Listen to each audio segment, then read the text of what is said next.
जय हिंद दोस्तों हम लोग सीटेट 2022 के लिए मैथ्स कंप्लीट कर रहे थे, जिसके अंतर्गत हम सीटेट के जो पुराने पेपर हुए हैं उसमें मैथ के क्वेश्चन आए थे, उन्हें सॉल्व करते हैं। अब हम 16 दिसंबर 2021 से 12 जनवरी 2022 के बीच में जो सीटेट का ऑनलाइन एग्जाम हुआ था उसमें जो फर्स्ट पेपर हुआ था उसमें जो मैथ्स के क्वेश्चन आए थे उन्हें डिस्कस करते हैं। तो ये उसका तीसरा वीडियो होगा।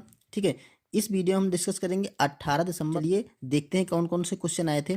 यहाँ पर पहला क्वेश्चन मैंने लिया है, 5 क्रमागत संख्याओं में से दूसरी संख्या 49 है, यदि इन संख्याओं में से सम संख्याओं का गुणनफल क्या होगा। ठीक है, 5 कोई क्रमागत संख्याएं हैं जिसमें से दूसरी संख्या दे रखी है हमारी कि दूसरी संख्या 49 है।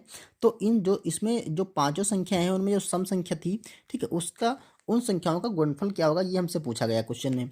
तो देखिए, जब कभी भी आपको क्रमागत संख्या दे दे, ठीक है, और उसमें से कोई भी संख्या पूछ ले, जैसे ये 49 संख्या पूछ ली ना, तो देखिए हम 5 क्रमागत संख्या कौन सी लिखते हैं, 1 2 3 4, और ये 5 क्रमागत संख्या है। तो देखो यहाँ से कह रहा दूसरी संख्या, सेकंड नंबर की संख्या है 49, तो क्रमागत संख्या है तो उनका एक एक का ही गैप होगा। तो यहाँ पर पहली, यहाँ पर दूसरी संख्या है, तो ये आपकी 49 दे रखी है। ठीक है, तो अब या 49 है तो इससे पहले क्या होगी, 48 हो जाएगी, क्योंकि क्रमागत संख्या है 48, और 49 के बाद क्या हो जाएगी आपकी 50 हो जाएगी। उसके बाद क्या आएगी आपकी 51, उसके बाद आ जाएगी आपकी 52। तो ये पांचों क्रमागत संख्याएं हो गई। अब कह रहा है सम संख्याओं का गुणनफल क्या होगा। तो सम संख्या देखिए कौन सी है, एक तो 48 है, 50 है और 52 है। तो इन संख्याओं का हम गुणनफल निकाल लेते हैं। ठीक, वही हमारा आंसर हो जाएगा। तो देखो हम सबसे पहले क्या करते हैं, 48 और 52 का, देखिए 48 और 52 का मल्टीप्लाई कर लेते हैं। तो यहाँ पर 48 और 52 को मल्टीप्लाई करते हैं। तो ये देखिए ये क्या हो जाएगा आपका, 2 × 16 का 6, ठीक है, हासिल लगा 1, और 2 × 8 और 1 9, ठीक, और 5 × 40 और 5 × 20 और 4 × 24, ये हो जाएगा 240। हम इसको ऐड करते हैं, यहाँ पर आएगा 6 और 9, 4 और 2, इन दो संख्याओं का मल्टीपल ये हो गया। अब इसको हम 50 से फिर से मल्टीप्लाई कर लेते हैं। तो ये देखिए 24 और 96 को हम 50 से मल्टीप्लाई करेंगे अगर, तो ये जीरो है तो हमारा जीरो ही रह जाएगा लास्ट में। और 5 से मल्टीप्लाई जब करेंगे तो 5 का 30, ठीक, 5 9 45, 46 47 48, और 5 चक्कू 20 और 4 24, और 5 दूना 10, ठीक है, और 2 12। तो ये हमारी संख्या आ जाएगी। इन संख्या जो हमारी सम संख्या है उनका जो गुणनफल आएगा वो ये आएगा। ये आपका दे रखा इकाई दहाई सैकड़ा हज़ार 10,000 लाख, 1,24,800। तो ऑप्शन देखिए 1,24,800, ऑप्शन हमारा ए सही हो रहा है।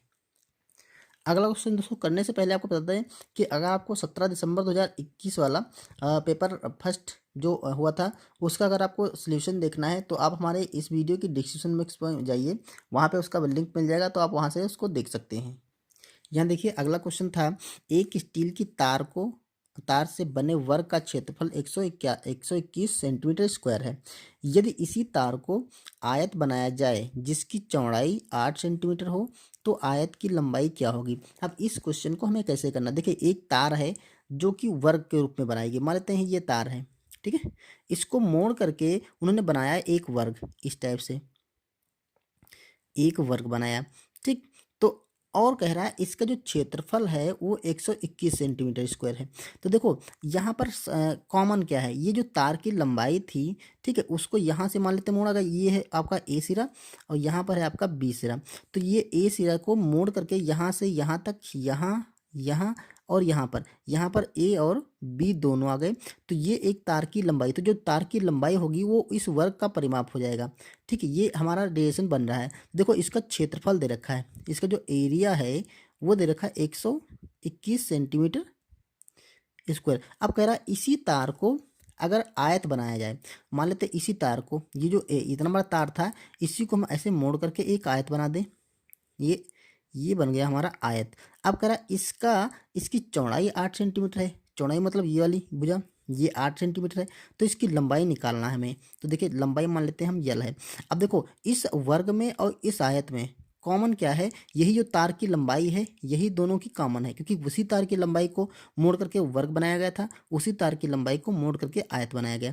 तो वो तार की लंबाई समान है, मतलब इसका ये जो वर्ग है और ये जो आयत है दोनों का जो परिमाप है वो समान है। ठीक है, परिमाप क्या होगा, परिमाप दोनों का एक ही होगा, समान कॉमन, ठीक है। तो वहाँ से हम क्वेश्चन को रिलेट करके निकाल लेंगे। अब परिमाप कैसे, अगर हमें वर्ग का परिमाप पता चल जाए, ठीक है, तो हमें इस आयत का परिमाप पे फार्मूला लगा करके और हम यहाँ इसकी जो चौड़ाई है वो 8 रख के लंबाई निकाल लेंगे। तो पहले हम इसका परिमाप निकालते हैं। तो देखो ये क्या होगा, यहाँ से दे रखा एरिया 121 सेंटीमीटर। तो देखो एरिया का फार्मूला होता है, वो होता है आपका भुजा स्क्वायर,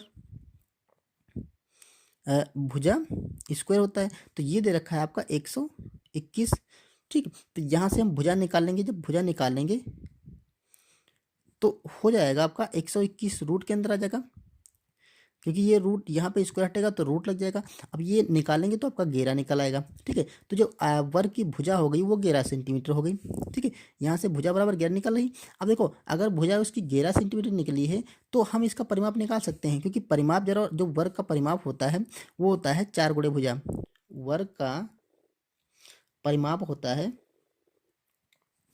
वो होता है 4 गुणे भुजा, ठीक। तो यहाँ से देखिए 4 गुणे 11, तो ये हो जाएगा आपका 44, 11 चौक 44। तो जो ये परिमाप इसका है ये वो 44 होगा, तो इसका भी परिमाप क्या होगा, 44 सेंटीमीटर होगा।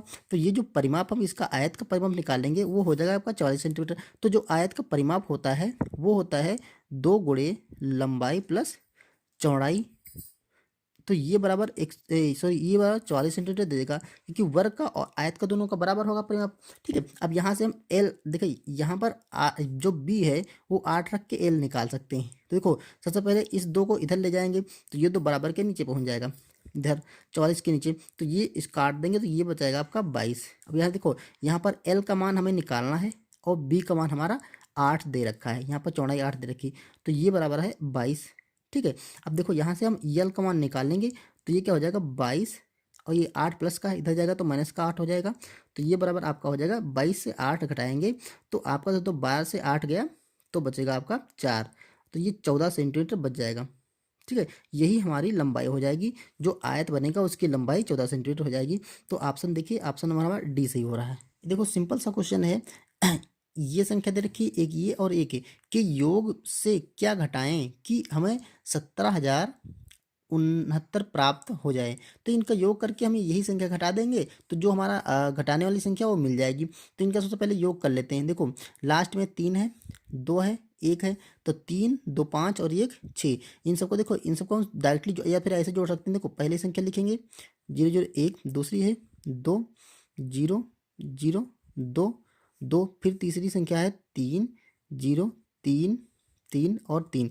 इनका योग कर लेते हैं तो ये देखिए 3 और 3 6 हो जाएगा, यहाँ पर 3 2 5 हो जाएगा, यहाँ पर 3 0 और 3 2 5 1 6, ये संख्या आ गई। अब कहता है इसमें क्या घटाएं, क्या घटाएं कि ये संख्या प्राप्त हो जाएगी। तो देखिए जो इसमें घटाने वाली संख्या है, ठीक है, वो संख्या निकालने के लिए हम ये संख्या घटाएंगे, क्योंकि ये संख्या बड़ी है और ये छोटी है, तो इस संख्या से हम ये वाली संख्या घटा देंगे तो जो घटाएंगे इसमें संख्या वो आ जाएगी। या तो फिर आप इसको ऐसे समझ सकते हैं, मान लेते इसमें हम 1 घटा देंगे, ठीक है, तो हमारा बराबर क्या प्राप्त हो जाएगा 17,000 और 69 ये प्राप्त हो जाएगा। यही तो बोल रहा है कि इसमें से क्या घटाएं, तो ये घटा देंगे। अब देखो हमें ए का वैल्यू निकालनी है तो ये को बराबर के इधर ले जाएंगे, इसको यहाँ ले आएंगे, तो ये हमारा हो जाएगा 6 0 3 5 6 और -17 बराबर के इधर आएगा तो माइनस का होगा 17 0 6 और 9।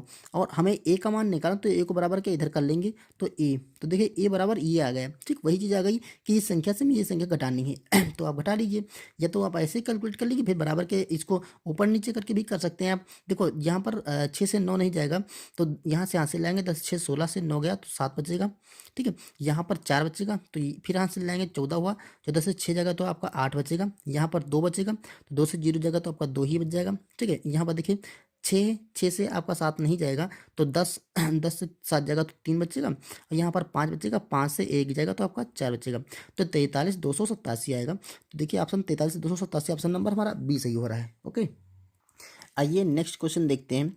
यहाँ देखा एक कक्षा में 60 विद्यार्थी इस प्रकार हैं कि लड़कियों की संख्या लड़कों से 2 गुनी है, लड़कियों की संख्या लड़कों से 2 गुनी है। रोहित का ऊपर से क्रम 17वां है। यदि रोहित से पहले 9 लड़कियां हैं तो उसके बाद में कितने लड़के हैं।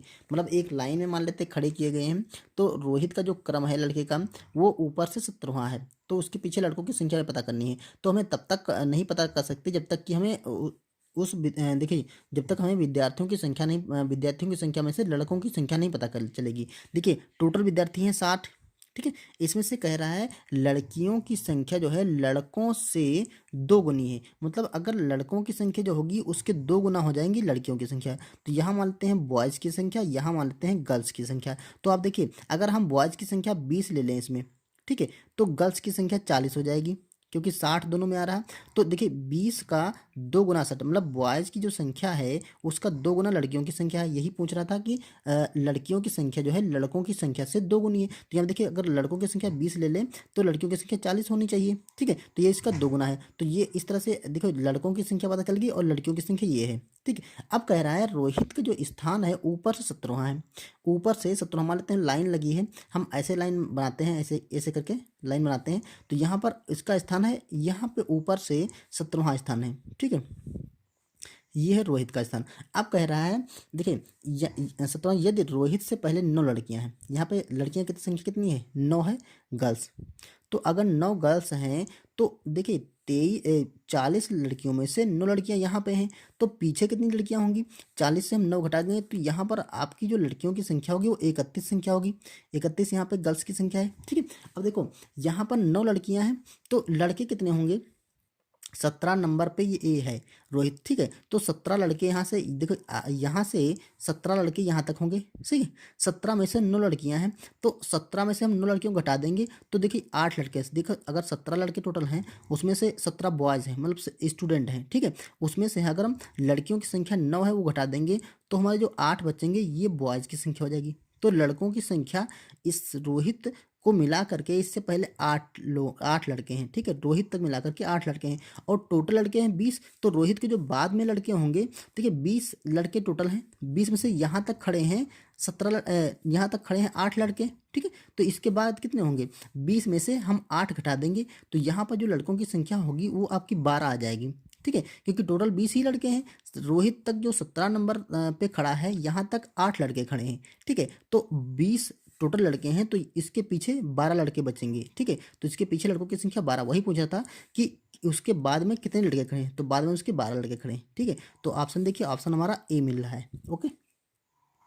अगला क्वेश्चन है, 1 सेंटीमीटर गुणे 1 सेंटीमीटर वाले 36 छोटे वर्गों को कितने प्रकार से व्यवस्थित किया जा सकता है कि परिणामी क्षेत्रफल 36 सेंटीमीटर स्क्वायर हो। देखिए, 1 सेंटीमीटर गुणे 1 मतलब 1 सेंटीमीटर लंबाई है और 1 सेंटीमीटर चौड़ाई है, वाले 36 स्क्वायर हैं। तो पहले हम एक जो वर्ग होगा, ठीक है, उसका जो एरिया होगा, एक वर्ग का एरिया होगा वो 1 सेंटीमीटर स्क्वायर होगा, क्योंकि 1 गुणे 1 है, एक लंबाई है एक चौड़ाई है, तो जो उसका एरिया होगा तो 1 सेंटीमीटर होगा, 1 गुणे 1 करेंगे तो 1 सेंटीमीटर स्क्वायर हो जाएगा।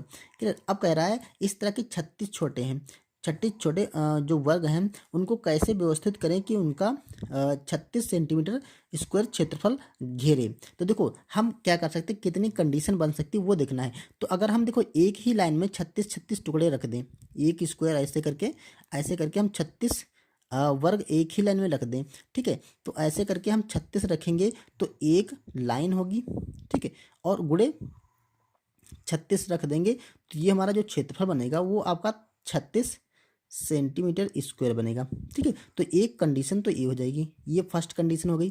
ऐसे वो पूछ रहा है कि कितनी सारी कंडीशन बनेगी, ठीक। तो अब देखिए, हम अगर 2 यहाँ पर रख देते हैं, ऊपर नीचे 2, जैसे यहाँ पर हमने एक वर्ग रख दिया और दूसरा वर्ग हमने यहाँ रख दिया, ठीक है। इस तरह से रखेंगे तो देखिए यहाँ पर 2 रखे हैं तो इसका मतलब ऊपर वाली लाइन में कितने होंगे, 18 हो जाएंगे टोटल करके। यहाँ पे ऐसे डायरेक्ट करके यहाँ पे 18 वर्ग होंगे, लंबाई मतलब यहाँ पर जो रखेंगे वर्गों की संख्या 18 होगी और 18 इस लाइन में रखेंगे तो 18 कितने हो जाएंगे, 36, ठीक। तो ये हो जाएगा आपका 2 गुणे 18।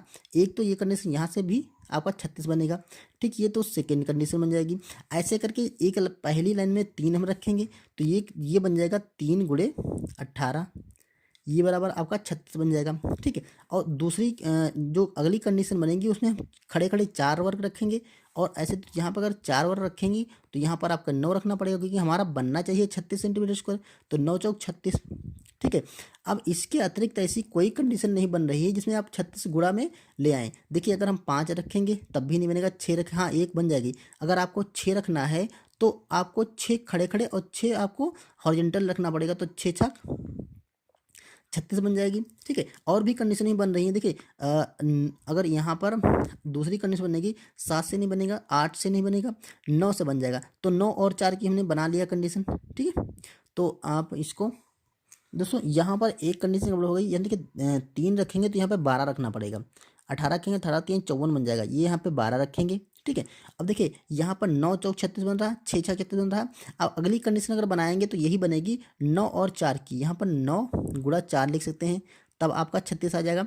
और अगला लिख सकते हैं 12 गुणे 4 रखेंगे, 12 गुणे 3 रखेंगे तो यहाँ 36 आ जाएगा।